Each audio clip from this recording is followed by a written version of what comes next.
আসসালামু আলাইকুম ওয়ারাহমাতুল্লাহি ওয়াবারাকাতুহু। ভাই ও বোনেরা, আজকের গল্পটা শুরু করার আগে একটা অনুরোধ, দয়া করে মনোযোগ দিয়ে শুনবেন, কারণ এই গল্পটা শুধু আবেগের না, এটা এমন একটা সতর্কবার্তা যেটা শুনলে আপনার বুকটা ভারী হয়ে যাবে আর শেষ পর্যন্ত চোখের পানি ধরে রাখতে পারবেন না। আজকের গল্পের নাম হারাম প্রেম। শেষটা ছিল জানাজার মতো। ঢাকার এক ব্যস্ত এলাকায় থাকে সায়েম, বয়স ২২। ছেলেটা খারাপ ছিল না, মা বাবার একমাত্র ছেলে, পড়াশোনা করে, কথাবার্তাও ভদ্র। কিন্তু সায়েমের একটা দুর্বলতা ছিল, সে নিজেকে খুব স্মার্ট ভাবত। তার মনে হতো আমি সব কিছু কন্ট্রোল করতে পারব। অন্যদিকে ছিল নিশা, বয়স ২০, ভালো পরিবারের মেয়ে, নরম স্বভাব, চোখে স্বপ্ন আর হৃদয়ে একটা নিষ্পাপ বিশ্বাস। নিশার মা নিয়মিত নামাজ পড়তেন, বাবা মসজিদে যেতেন, তাই নিশার ভিতরে আল্লাহর ভয় ছিল। কিন্তু সে ছিল সহজ সরল, আর সহজ মানুষদেরই শয়তান সবচেয়ে দ্রুত ফাঁদে ফেলে। তাদের পরিচয় হয় বিশ্ববিদ্যালয়ের এক অনুষ্ঠানে। নিশা একটা বই হাতে দাঁড়িয়েছিল, মুখে লাজুক হাসি। সায়েম পাশে এসে ভদ্র গলায় বলল, আপনি কি নিশা? আপনার প্রেজেন্টেশনটা আজকে খুব ভালো ছিল। নিশা একটু লজ্জা পেল, বলল, ধন্যবাদ। সায়েম আবার বলল, আপনি খুব ভদ্র, আপনার সাথে কথা বললে ভালো লাগে। নিশা শুধু হেসে ফেলল, আর সেই ছোট্ট হাসিটার ভেতরেই যেন শয়তান একটা গোপন জাল বিছিয়ে দিল। প্রথমে শুধু মেসেজ, তারপর একটু বেশি, তারপর কল, তারপর রাত জেগে কথা। নিশা প্রথমে দ্বিধায় থাকত, বলতো, এভাবে কথা বলা কি ঠিক? সায়েম হাসত, এটা তো হারাম না, আমরা তো খারাপ কিছু করছি না, শুধু কথা বলছি। এই কথাটা শুনতে শুনতে নিশার ভিতরের ভয়টা ধীরে ধীরে ঘুমিয়ে গেল। সে ভাবতে শুরু করল, যদি খারাপ কিছু না হয় তাহলে সমস্যা কোথায়? কিন্তু সমস্যা ছিল ঠিক এখানেই, কারণ ইসলাম শুধু কাজকে হারাম বলে না, হারামের পথে যে পথ যায় সেই পথও হারাম। আর শুধু কথা বলে যে যাত্রা শুরু হয় সেটা অনেক সময় এমন জায়গায় গিয়ে থামে যেখানে ফিরে আসা খুব কঠিন। কিছুদিন পর সায়েম এক রাতে বলল, নিশা, আমি তোমাকে ভালোবাসি। নিশার বুক ধরভর করতে লাগল। সে ভাবল, ভালোবাসা তো খারাপ নয়। সে নরম গলায় বলল, ভালোবাসা তো খারাপ নয়। সায়েম সাথে সাথে বলল, হ্যাঁ, ভালোবাসা খারাপ না, আমরা তো বিয়ে করব, এখন একটু কথা বললে কি হয়? নিশার বুকের ভেতরের ভয়টা তখন আরও কমে গেল। সে বিশ্বাস করল, যেহেতু বিয়ে হবে তাই এটা ভুল না। কিন্তু বাস্তবতা হলো, অনেক হারাম সম্পর্কের শুরু হয় আমরা তো বিয়ে করব দিয়ে, আর শেষ হয় আমি পারব না দিয়ে। সময় যেতে লাগল। নিশা আগে মাঝে মাঝে নামাজ পড়ত, এখন সেটা কমে গেল। কোরআন হাতে নিত, এখন সেটাও কম। আর তার মনটা এমনভাবে সায়েমের কথায় জড়িয়ে গেল যে দিন রাত সব কিছুই সায়েম কেন্দ্রিক হয়ে উঠল। নিশার মা প্রথম টের পেলেন। এক রাতে নিশা ঘুমাচ্ছে না, ফোনের আলো মুখে পড়ছে, হাসছে, আবার হঠাৎ চোখ ভিজছে। মা কাছে এসে শান্তভাবে বললেন, মা, কাকে এত কথা বলিস? নিশা ভয় পেয়ে গেল, বলল, বন্ধু। মা দীর্ঘশ্বাস ফেলে বললেন, মা, ছেলে মানুষের সাথে বেশি কথা বলা ঠিক না, হারাম প্রেম মানুষকে ধ্বংস করে দেয়। নিশা রেগে গেল, বলল, আম্মু, আপনি পুরনো চিন্তা করেন। মা আর কথা বললেন না। কিন্তু ওই রাতে মায়ের চোখে ঘুম এলো না। তিনি ফজরের পর জায়নামাজে বসে কাঁদলেন, বললেন, হে আল্লাহ, আমার মেয়েকে হেফাজত করুন, তাকে ভুল পথে যেতে দিও না। আর এদিকে সায়েমের ভিতরে একটা সত্য ছিল যা নিশা তখনও বুঝতে পারেনি। সায়েম নিশাকে পছন্দ করত, হ্যাঁ, কিন্তু তার ভিতরে আরেকটা জিনিসও ছিল। সে নিশাকে পেতে চাইত। সে চাইত নিশা তার কথা মতো চলুক। সে চাইত নিশা নিজের সীমা সরিয়ে দিক। একদিন সায়েম বলল, চলো একটু বাইরে বসি, অনেকদিন দেখা হয় না। নিশা দ্বিধা করল, বলল, এভাবে বাইরে দেখা কি ঠিক? সায়েম হাসল, আরে, আমরা তো মানুষ, খারাপ কিছু করব না। তুমি তো এত ভদ্র, এত ধর্মীয়, তোমাকে কেউ ভুল বুঝবে না। নিশা শেষ পর্যন্ত রাজি হল। তারা একটা ক্যাফেতে বসল। জনসমাগম, আলো, মানুষ, সবকিছু স্বাভাবিক। কিন্তু নিশার বুকের ভিতর অস্বস্তি ছিল। সে যেন ভিতর থেকে শুনতে পাচ্ছিল, এটা ঠিক না।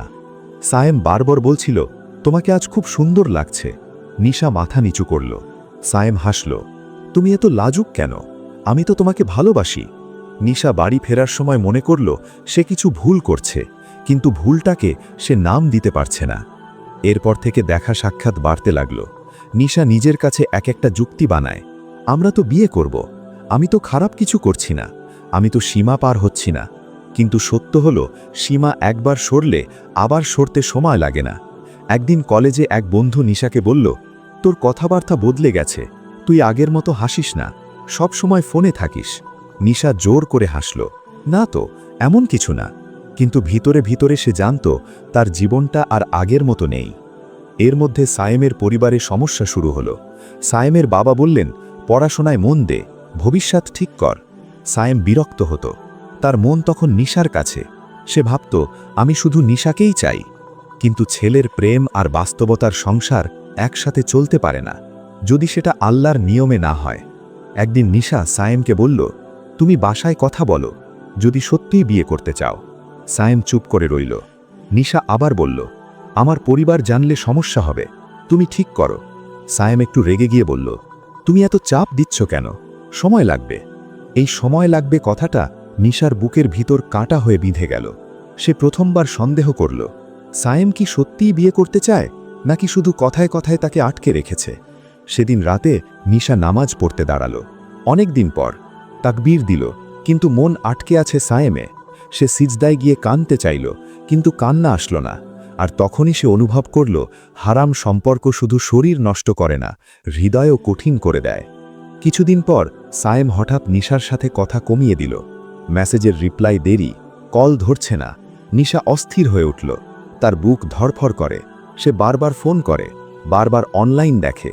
সে যেন নিজের শান্তিটা হারিয়ে ফেলল।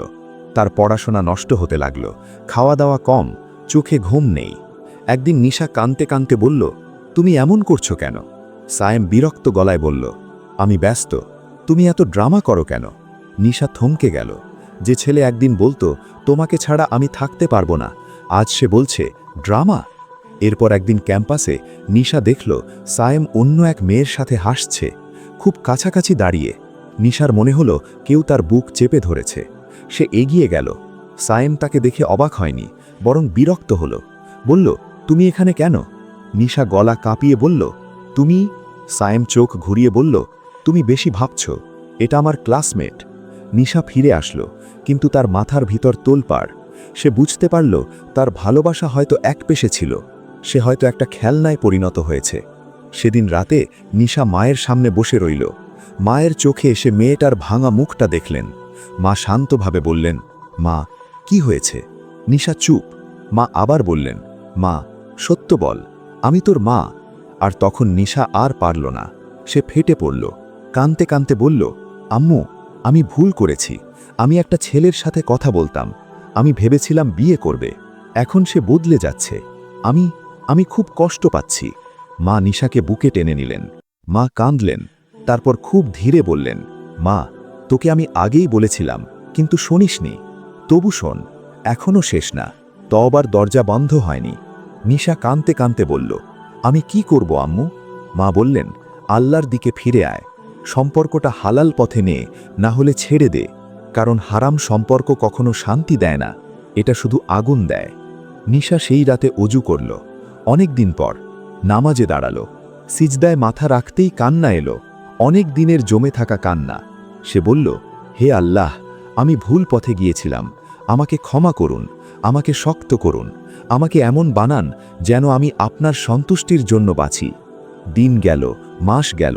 নিশা ধীরে ধীরে নিজেকে গুছালো, পড়াশোনায় মন দিল, খারাপ অভ্যাস কাটালো, ফোনে অযথা স্ক্রল কমালো, বন্ধু বাছাই করল। আর একটা কাজ সে করল, সে মেয়েদের ছোট একটা গ্রুপে কথা বলতে শুরু করল। সে বলতো, আমি অভিজ্ঞতা থেকে বলছি, হারাম সম্পর্ক প্রথমে মিষ্টি, শেষে বিষ, প্রথমে হাসি, শেষে কান্না, আর কখনো কখনো শেষটা জানাজার মতো। একদিন নিশা মাকে জড়িয়ে ধরে বলল, আম্মু, তুমি আমাকে বাঁচিয়েছ। মা বললেন, না মা, আমি না, আল্লাহ বাঁচিয়েছেন, আমি শুধু দোয়া করেছি। নিশা বলল, আম্মু, আমি চাই আমার জীবনের শেষটা যেন এমন না হয়, আমি চাই আমার শেষ মুহূর্তে আল্লাহকে ডাকতে পারি।